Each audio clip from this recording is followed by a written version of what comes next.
Our next speaker comes from all the way from Minnesota, right?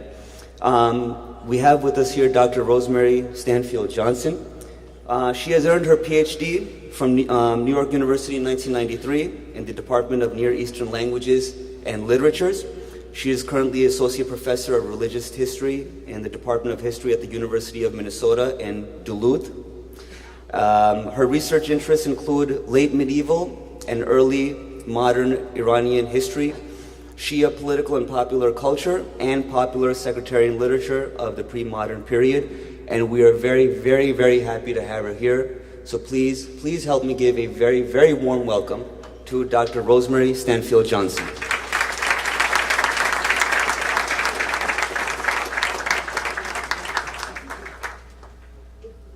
Assalamu alaikum wa rahmatullahi wa barakatuh. Bismillah.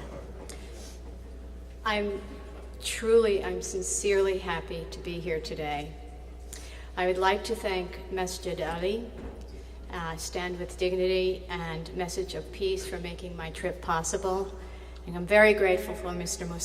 Mustafa Abdi for inviting me, and to my dear friends from Hyderabad, whom you probably don't know, but I'll say their names. Professor Emeritus of History, Dr. Sadiq Naqvi, and his daughter Sakina, for recommending me. I'm sure that it was through the calls of Sakina that I am here today. I first met Dr. Naqvi when I spent 6 months in India on a Fulbright research grant. Since then, I have been to Hyderabad 3 times more, and to Chicago, where I have met his family there. Dr. Naqvi graciously introduced me to the Shi'i neighborhoods Purana Haveli, behind the Salajong Museum, where I've done my research. And I feel that my love for India, which I mentioned, comes from my experiences in Hyderabad. And in fact, to some of the images that Mr.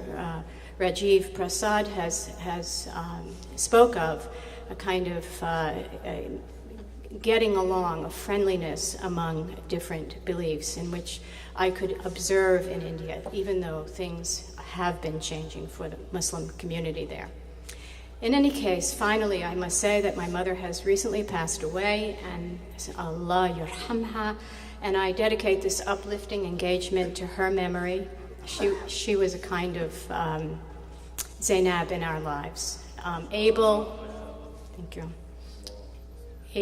in her entire life to carry out all of her duties right to the end, and raised her children alone from the time she was about 37.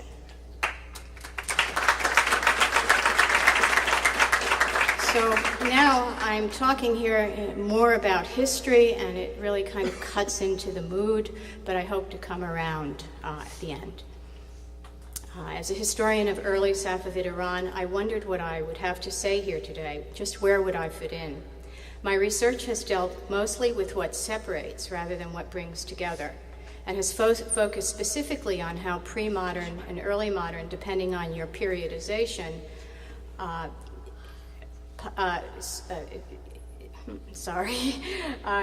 polemic has served the shaping of states, positively or negatively, to create an identity in a world in which the nation state had not yet come to be, and before ethnic identity as tied to a state was explicitly addressed in the sources. In a confessional period of world history, when religion became tied to the centralizing state, the early contests among the 16th-century Ottomans, Safavids, and Uzbeks were really no different than those that took place in Western Europe.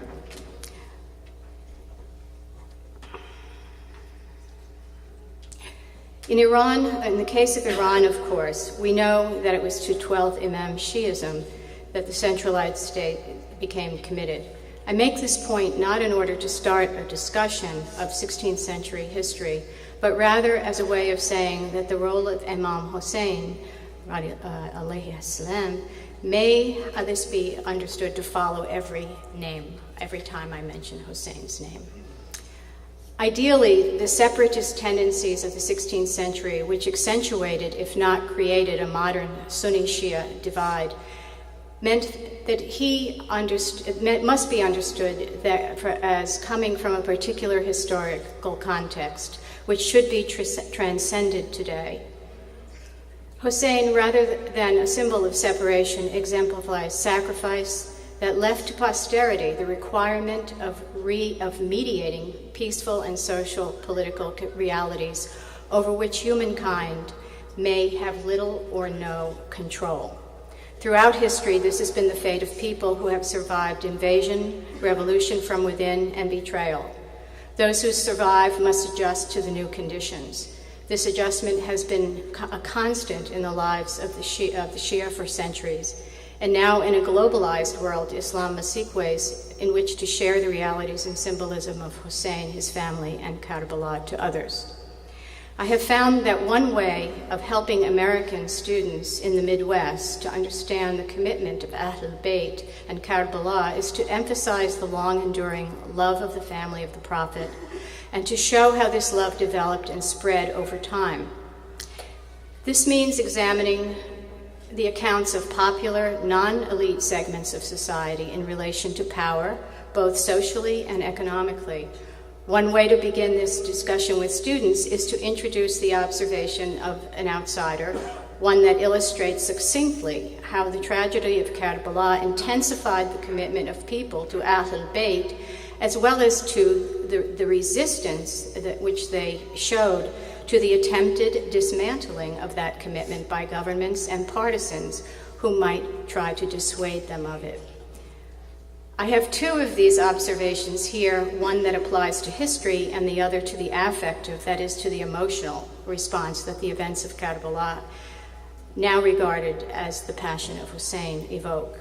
The first observation is known probably to all of you, and this was in Dr. Rizvi's book, which I really just had my first look at today, so you'll know this, but it's by Sir William Moore, the Scottish Orientalist who summarized Islamic history when he wrote in 1883, "The tragedy of Karbala decided not only the fate of the caliphate, but also of Mohammedan kingdoms," a term which would never be used today, long after the caliphate had waned and disappeared. The murder of Hussain thus changed the Islamic world permanently. Moore's observation, made in the age of British Empire, is true today, not only for the states of the Eastern Mediterranean and West Asia, but also worldwide. Because differences of opinion on the interpretation of Islamic history, which often amounts to the suppression of Shiism, fueled conflicts that affect everyone. And I'll get back to this shortly. Historically, as Moore noted, Karbala decided the fate of what Islam was, is, and can be. It might be said that the death of Hussain and his family connects the early Islamic past with its present and future. Too serious an event to ever leave the minds of Muslims. It has left Muslims in grief or in denial ever since, with an unending need to resolve the past. Its extreme violence, graphically recounted in two painful events, even to reread, let alone to lament in eulogy or to reenact in ta'ziyeh. Basically, it was the culmination of an anti-Alid sentiment and perhaps reveals the intense fear that the supporters of the Umayyads, including Uthman, had of the innate power of the Prophet's line. As I mentioned earlier, I find it useful and important to examine the sentiments of popular culture in order to understand the yearning that people had and still have for Ahlul Bayt, people without power. If we examine the social structure of social relations in the pre-modern Eastern Mediterranean and West Asian lands, we note that it was characterized by urban factions, groups of like-minded individuals, families, and clients who developed formal and informal ties that formed the basis of cooperation, even when the group's self-interest was not threatened. With the death of Ali ibn Ali Talib, alayhi as-salam,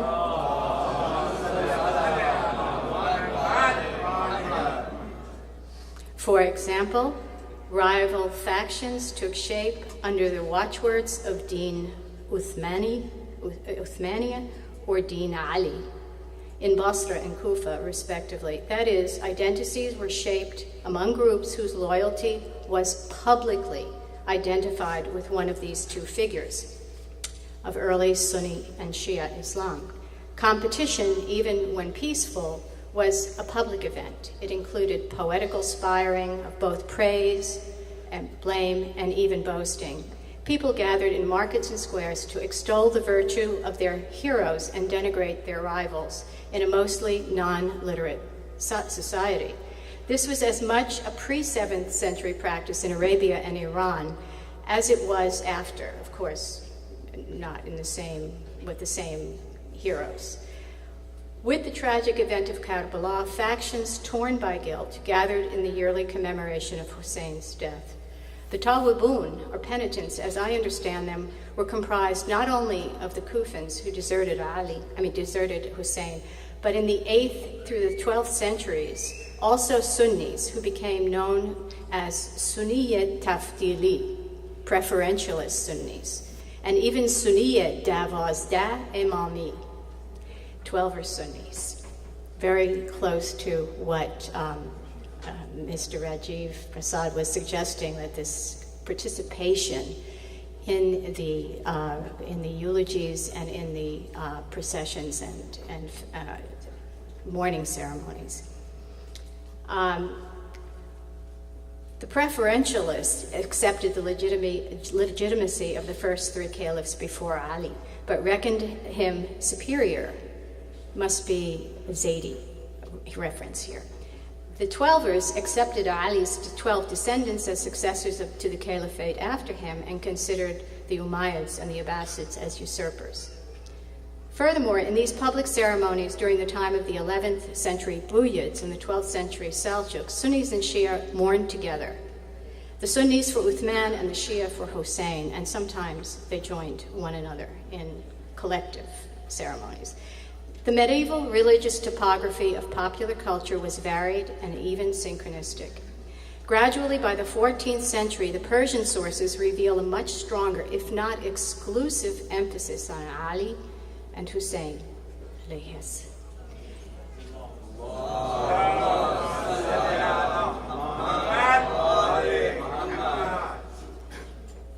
In funeral ceremonial. I'm smiling because I was looking for my plural in Arabic, my dual. The loyalty to Ahlul Bayt and the memorialization of Karbala permeated the religious landscape of West Asia, and the yearning for the leadership of Ahlul Bayt led to failed efforts for a Shia polity. What I'm trying to say is that popular culture, in its expression of love for Hussein, Ali, and Ahlul Bayt in general, became as a vehicle of transmission for Ahlul Bayt throughout the Islamic world. Granted, the Quran warns of a great chastisement to the storytellers, and it's true that much of popular culture relied on the oral tales of Hussein and his family in the hands of Muslims who sought to destroy him and did destroy him. And it's true that when stories replace his historical investigation, verification of the accounts is overcome by fantasy and exaggeration. But these early sectarian factions, the storytellers, the street poets, and the eulogists collectively provided the vehicle of transmission for Shiism that contributed to the support of the scholarly enterprise which was developing alongside. We have to admit that with the establishment of the Safavid house in Iran in 1501, the longings of the eulogist, storytellers, guilds, and mystics were somewhat replaced by the knowledge and guidance of the scholars. Thus, the way I see it, it was these two strands together, the popular and the scholarly doctrinal in Islamic history, which complemented one another and should be properly regarded as sources of Shi'i continuity. In sometimes a very hostile world, Hussein's sacrifice, as Muir noted, decided not only the fate of the caliphate, but also, through the persistence of memory, not only the persistence of memory, but its enactment. the success of the imamate. Over the centuries, while the efforts to revive the institution of the caliphate consistently have failed, the imamate and the popular devotion that nurtures and continues to guide the faithful has continued.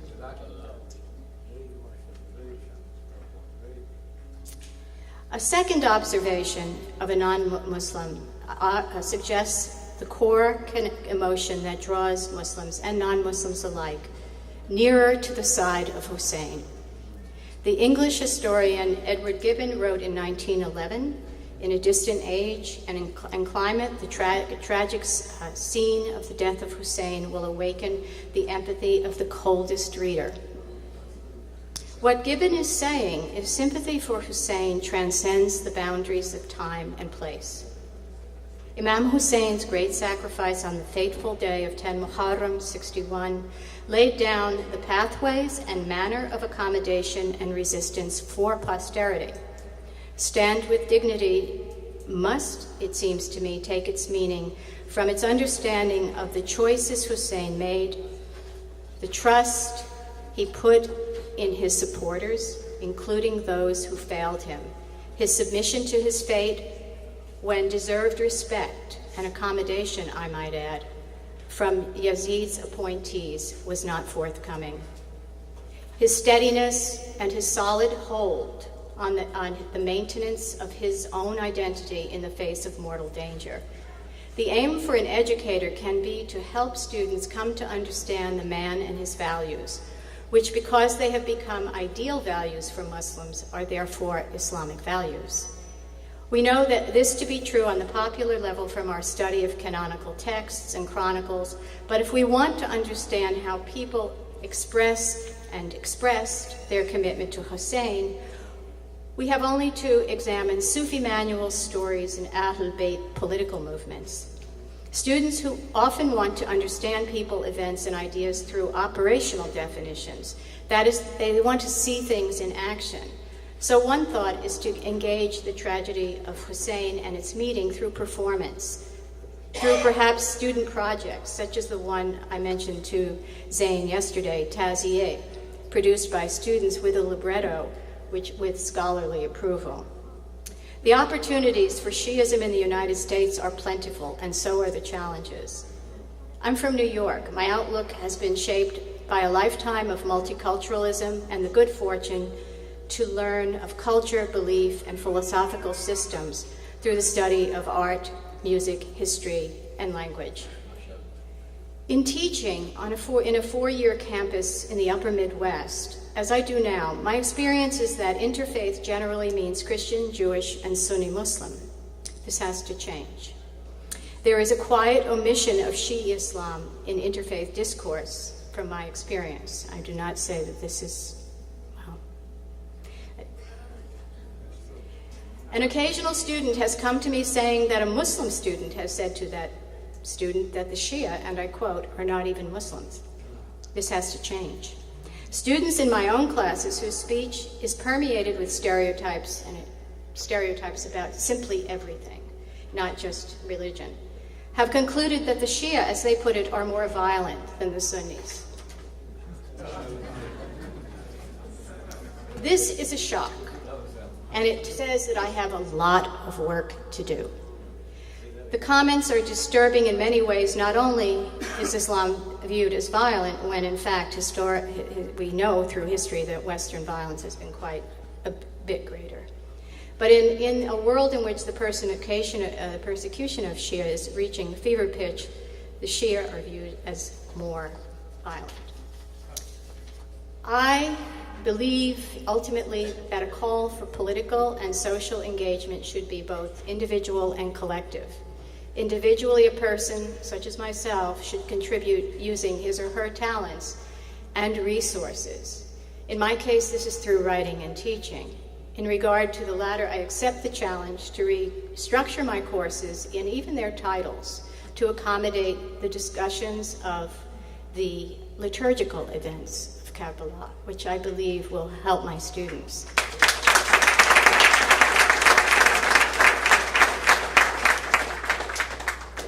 One cannot help but be impressed and inspired by Masjid Ali, its organization, its attention to detail, the commitment of its members, and its bringing of these wonderful scholars whose websites I've visited to educate the community.